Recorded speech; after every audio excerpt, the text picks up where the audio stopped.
집단에 어울리는 사람이 된다는 것. 1997년 학교를 떠나게 되었을 때 나는 엄청난 안도감을 느꼈다.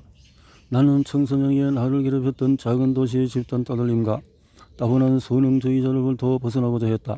나는 대학 진학을 위해서 마법 같은 도시 런던으로 향했다. 나에게 그것은 사람들이 하고 싶은 대로 하고 살아도 누구 하나 눈 깜짝하지 않은 것처럼 보였다. 당시에 10대였던 나는 그러한 분위기에 압도당하면서 나를 둘러싼 다양성의 감탄을 금치 못했다. 백인 이성 여자로서 나는 내 주변에서 벌어지고 있는 대부분의 인종차별주의와 장애인 차별주의, 호모포비아와 트랜스포비아에 대해서 확실히 무감각했다. 때때로 나는 나도 모르게 그러한 차별을 강화하는 데 기여했다.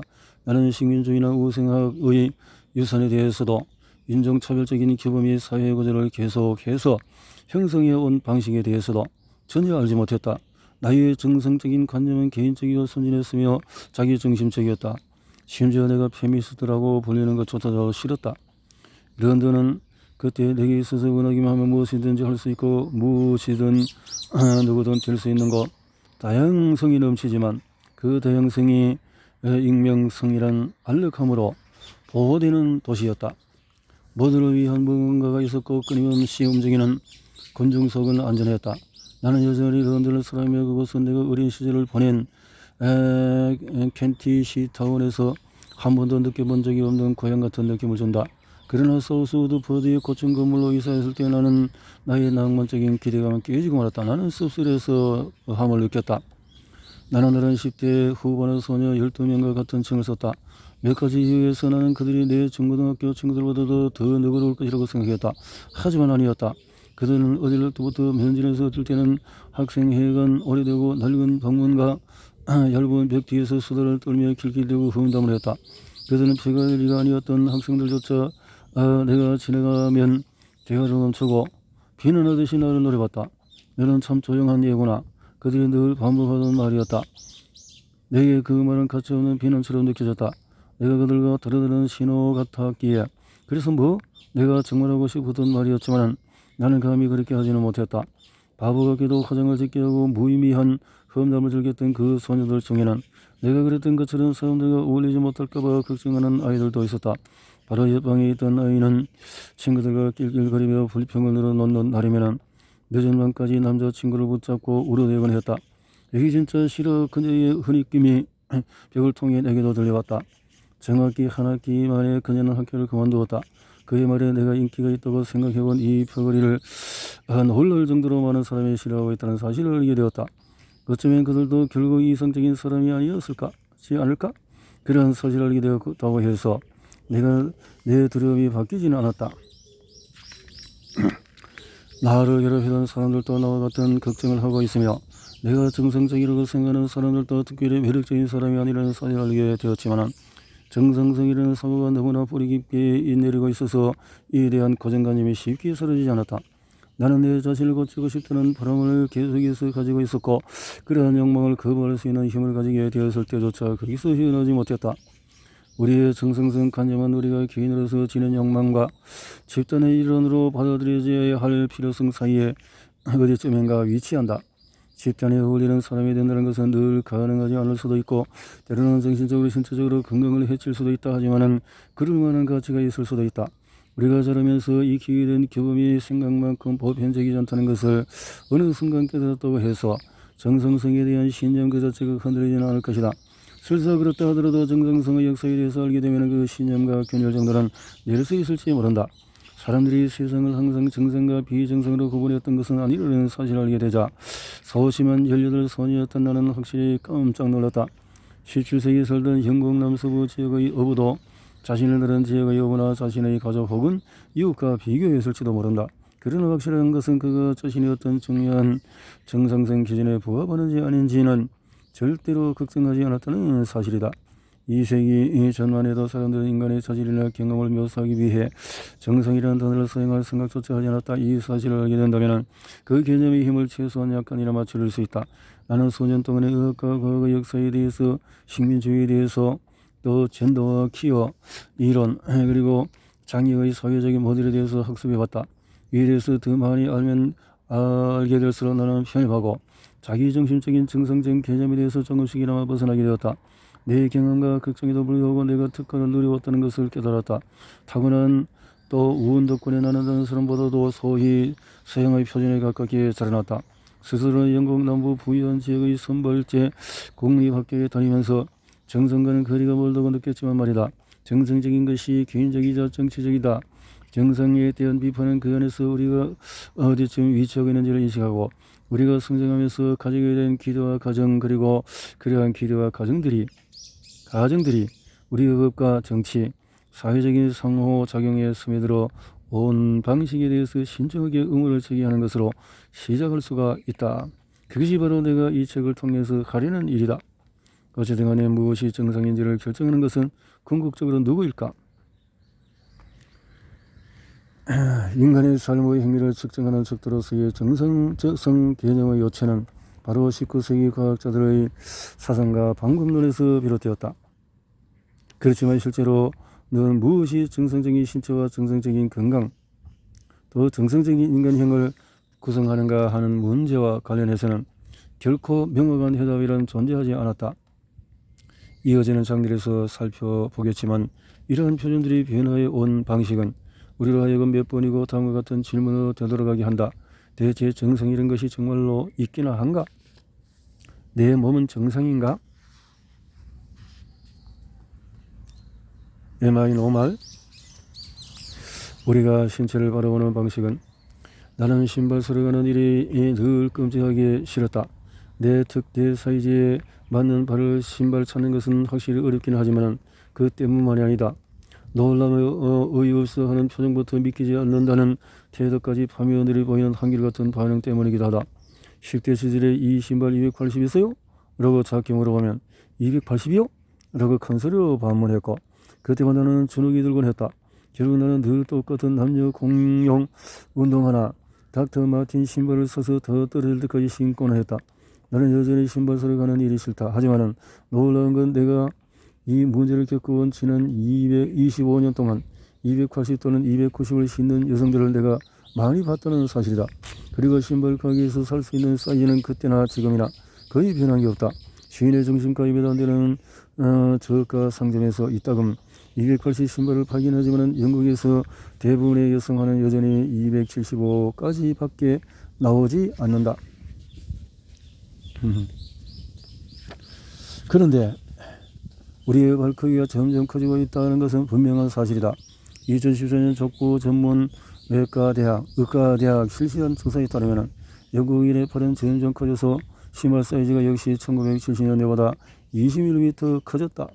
70에서 90으로 235에서 255로 여성의 경우에 이 신발사는 별것 아닌 듯 하지만 많은 것을 보여준다. 첫째, 정상적인 신체라는 평범할 뿐만 아니라 문화적인 요인과 기대에도 부합한다는 것이다. 둘째로 신체 사이즈 체형 변화에 대한 우리가 어떻게 우리 인간 집단에 대해 가지는 보다 광범위한 두려움을 설명했거나 정당화했는가이다. BBC는 앞서 말한 신발 사이즈 조사 연구를 보도한 기사에서 발 사이즈가 왜 더 커졌느냐를 논의하다가 비만 유행성에 대한 설명으로 갑자기 건너뛰었다. 비만. 그런데 이는 사람들이 발에 맞지 않는 신발을 신어서 발이 망가지려는 것을 우려했던 그 조사의 연구 취지를 근거하는 것이었다. 이런 식의 연관짓기는 정상 신체의 역사에서 반복적으로 등장한다. 우리는 신체의 다양한 부분이 어떻게 인간 종의 태고나 국가 세태의 전개를 여겨왔는지, 어떻게 식민지 학대를 정당하고 문명의 인종차별적이고 성차별적인 위기질서를 뒷받침해 왔는지를 이미 살펴봤다. 마지막으로 우리가 우리 자신의 몸과 맺는 관계에서 의학이 해온 역할을 보여준다.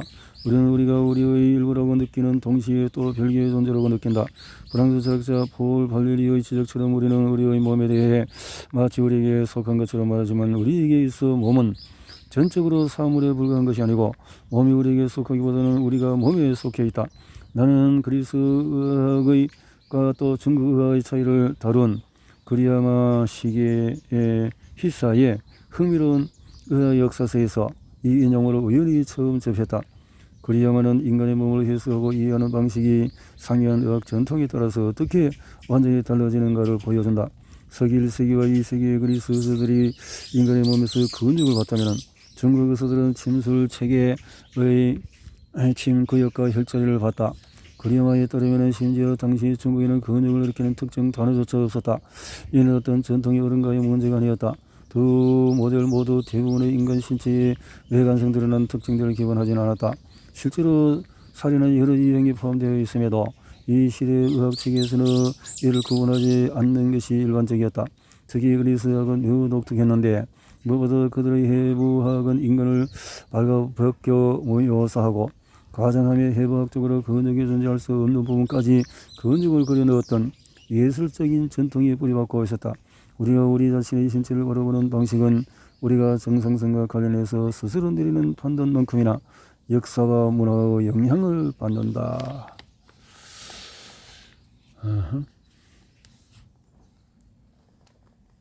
영향을 받는다. 아름다움이라는 신화. 1945년 9월 클리브랜드의 주요 신문 클리브랜드 플레인 딜러에서 당신은 전형적인 여성 노르마입니까? 라는 노르마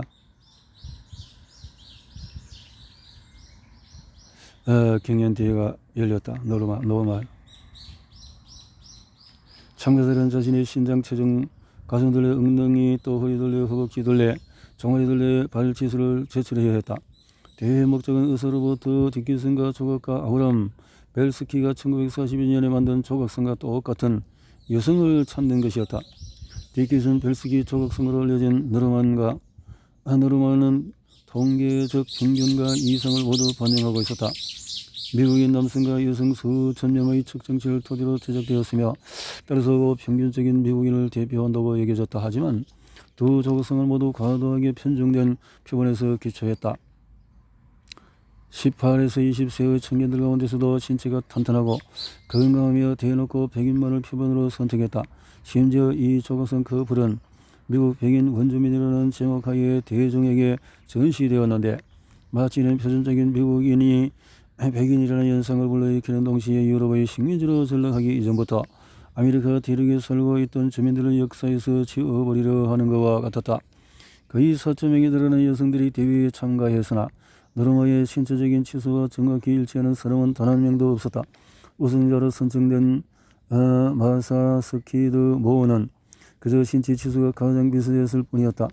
평균이자 가장 미국적인 이상을 보여준다고 생각되었음에도 인간으로서의 노르마는 완전히 흙으로 판명되었다. 이렇듯이 노르마가 실존하지 않는다는 것은 밝혀졌지만 유감스럽게도 이러한 사실은 표준적인 여성의 아름다움과 관련된 이상형들을 전복시키지는 못했다. 노르마 조각성이 나오기 훨씬 전부터 여성들은 외모와 관련해서 남성과는 비교할 수 없을 정도로 극심한 압력을 받아왔다. 19세기의 정신병원 조사관들이 베들렘 왕립 정신병원을 방문했을 때 그들이 퇴원 불허의견을 내비친 환자들의 대부분은 부적절한 옷차림의 여성들이었다. 그래도 그 남성 입원 환자가 여성 환자들보다도 더 단정했다는 의미는 아니었다. 그저 남성들은 외모로 판단되는 정도가 여성과 달랐을 뿐이었다. 당시 영국에서는 여성이 머리를 길게 늘어뜨리거나 외출할 때 모자를 쓰지 않는 것은 같은 행동하는 남성들에 비해서 정신상태나 성격에 문제가 있는 것으로 여겨졌다. 평균 체형에 대해서 돌이켜보면 나는 살면서 이러한 이정잣들을 의식하지 않았던 적이 한 번도 없었다. 나는 1980년대에 성장기를 원했다. 당시 나는 소녀인에게 부과되는 기대들이 남자들에게 나와 같은 방식으로 영향을 미치지 않는다는 사실을 알고 있었다. 3살 때는 나름대로 이 문제를 해결하기 위해서 내가 사라가 아니라 마크라는 이름의 남자이라고 주장했다. 우리 중에서 내가 좋아하는 것도 보라색 타이였다. 물론 친구 볼이 훔쳐가기 전까지만 말이다. 초등학교 입학하기 전에 나와 내 가장 친한 친구는 의무적으로 입어야 하는 저 볼상스러운 교복을 제외하면 다른 어떤 치마나 드레스 입지 말자고 약속했다. 선생님이 교실에서 뭔가를 옮겨야 하니까 크고 힘센 소년들이 자신을 도와줬으면 좋겠다고 말했을 때 화가 치밀었다. 당시 우리는 6살이고 그런 만큼 교실에서 소녀들만큼 크고 힘센 소녀들이 많았기 때문이다. 그러다가 8살 때 여자아이라서 축구를 하기에 적합하지 않다는 이야기를 학교에서 듣게 되자 내 좌절감은 내부로 향하기 시작했다. 나는 점점 더 소년이 되고 싶었다.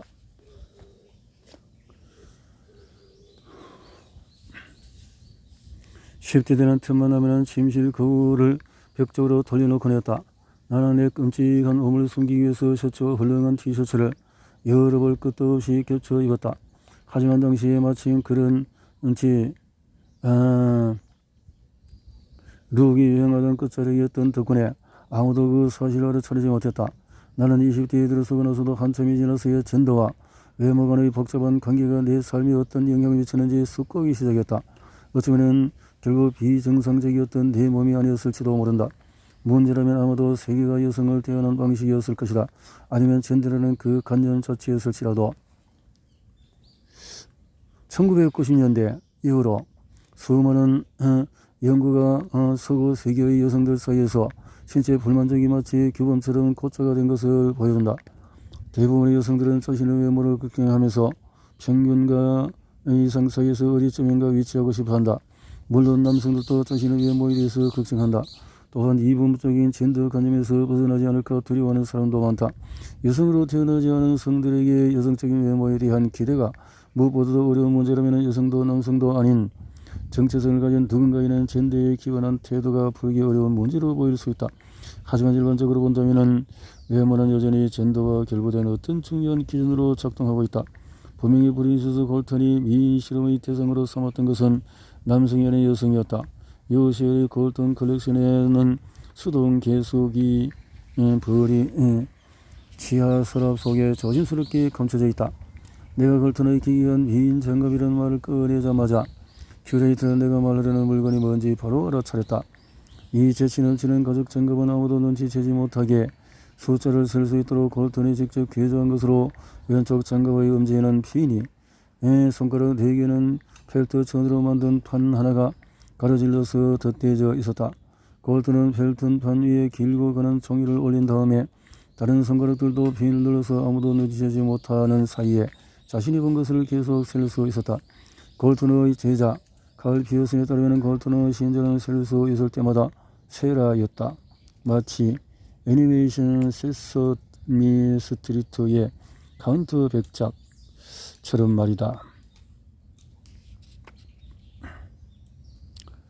콜턴이 영국 전역의 여성을 대상으로 상대적인 미모를 점수로 매기겠다고 결심했을 때 이 기괴한 장갑은 진가를 발휘했다. 이 저명한 통계학자는 여러 도시의 길모퉁이에 서서 여성이 지나갈 때마다 코트 주머니 속에 집어넣은 손을 수상쩍게 움찔거렸다. 콜턴은 자신이 본 여성의 미모를 매력적, 평범한 혐오스러운 식으로 등급을 매겼다. 순전히 주관적인 이 연구를 기초로 콜턴은 영국의 미인 지도를 만들고자 했지만 근데 완성하지는 못했다. 어쨌든 콜턴은 자신의 고향 여성 런던의 여성이 가장 아름다운 반면에 에버딘의 여성이 가장 혐오스럽다고 결론내렸다. 바람에 휩쓸고 지나다니는 어촌 한국 여성들의 행색보다 나는 런던 여성들의 머리 모양, 화장, 옷차림이 같은 수도 거주자에게 더 매력적으로 보였다는 사실은 그렇게 놀랄 일은 아니다. 현대의 기준에서 보면 추잡한 행동이지만 여성을 과학적으로 객관화하기 위해서 직접 나섰다 해서 콜턴을 비난할 필요는 없다. 그는 당시에 널리 퍼져 있는 관행대로 행동했을 뿐이다. 빅토리아 시대의 남성 과학자들은 아이를 낳고 기르는 장소인 가정이야말로 여성이 있어야 할 것이라고 생각하는 경향이 있었다. 그렇다면 젊은 여성의 주된 역할은 남편을 유혹하는 것이었고, 그래서 여성의 미모는 진화적으로 유용한 수단으로 여겨졌다. 성선택 이론에서 다윈은 여성의 아름다움이 인간의 결혼에서 중요한 역할을 한다고 보았다. 다윈은 많은 세대를 거치는 동안의 생식 경쟁에 나선 모든 남성에게 가장 매력적으로 보이는 여성들이 선택되어 왔다고 말했다.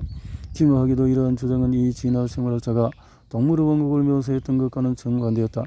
동물 세계에서 짝짓기 상대의 관심을 끌기 위해 형형색색 화려하게 치장하는 쪽은 오히려 수컷들이기 때문이다. 암컷 공작새는 어찌할 정도로 화려한 수컷 공작새를 선택할지도 모른다. 반면에 인간 사회에서는 확실히 정반대의 일이 벌어졌다. 자신의 이론을 사회적인 기대에 부응하도록 조정하기는 했지만 다윈은 미의 보편적인 기준 같은 것은 없다고 인정했다. 그는 세계의 다른 지역들에서 아름답다고 여기지는 얼굴 모양과 피부색을 묘사하는 일에 오랜 시간을 할애했다. 하지만 그는 그에게도 유럽인들에게 매력적이라고 간주되는 특징은 전혀 설명이 필요 없을 정도로 명백해 보였다. 유럽인들이 무심코 언급하던 유일한 특징은 바로 여성의 긴 머리였다. 긴 머리의 아내들이 계속 선택되는 과정에서 여성의 치렁치렁한 머리 다리가 만들어졌다. 여성의 아름다움이란 무엇인가에 대해서 당시의 저자들은 대단히 모호한 태도를 보였다. 하지만 그들이 제시한 사례들을 보면 그들의 미의식이 식민주의 시대에 발전한 인종적인 차이의 위계 질서에 기초하고 있었음을 알 수가 있다. 예를 들어서 다윈은 낮은 코가 아름답지 못하다고 생각했다. 문화역사학자 샌더 길만은 그런 미적 태도가 18세기 말의 인류학적인 연구들에 비롯되었다고 지적한다. 이는 다시 고전 예술로 검증되었다. 로마 시대 조각 작품들의 안면각은 96도 등등 100도 등등 이렇게 차이가 있었다는 거고, 그러다 보니 다윈의 문화에 따라서 미의 기준이 다르다는 사실에 주목했음에도 다윈과 그 동시대인들은 대부분 인종에 기본한 위계를 얼굴 모양에 부여했다. 차이가 이는 단순히 미적 이상에 관한 문제가 아니었다. 빅토리아 시대 사람들에게 아름다움이 중요했던 또 다른 이유는 성격이 얼굴에 나타난다고 생각했기 때문이다. 1775년에 스위스 작가이자 철학자 신학자이기도 했던 요하나 라바티가 시작한 골상학에 따르면 얼굴 모양으로 개인의 기질을 알 수가 있었다. 여러 저서에서 웰스는 아름다운 여성의 대중적인 아이콘으로 추앙받던 덴마크의 알렉산드라 공주를 일반적으로 얼간의 취급을 당하던 켈트족의 후예임을 이름만 들어도 알 수 있는 셀리 워긴스와 대비시켰다. 아일랜드인들에게 경멸적인 태도를 보이는 사람이 비단 웰스만은 아니었다. 이렇게 차이가 풍자와 여성 짐승 같고 남자 같고 이런 차이로 어떤 모습이 아름답고 어떤 생김새가 정성인가를 둘러싼 우리의 사고방식은 확실히 빅토리아 시대 후반 이래로 바뀌었다. 우리 대부분은 우리가 경주마처럼 길러져 왔거나 이성적인 안면각을 추구한다고 생각하진 않는다. 아무도 대부분의 빅토리아 시대의 신여성처럼 합승마차 2층에 앉거나 머리를 짧게 자른다고 해서 논란에 휩싸이는 일은 절대 없을 것이라고 생각한다. 아름다움을 바라보는 문화적인 관념 역시 변화해 왔다. 하지만 오늘날 미의 기준들은 여전히 백인의 신체 치수와 체형을 측정하는 데 머물러 있다.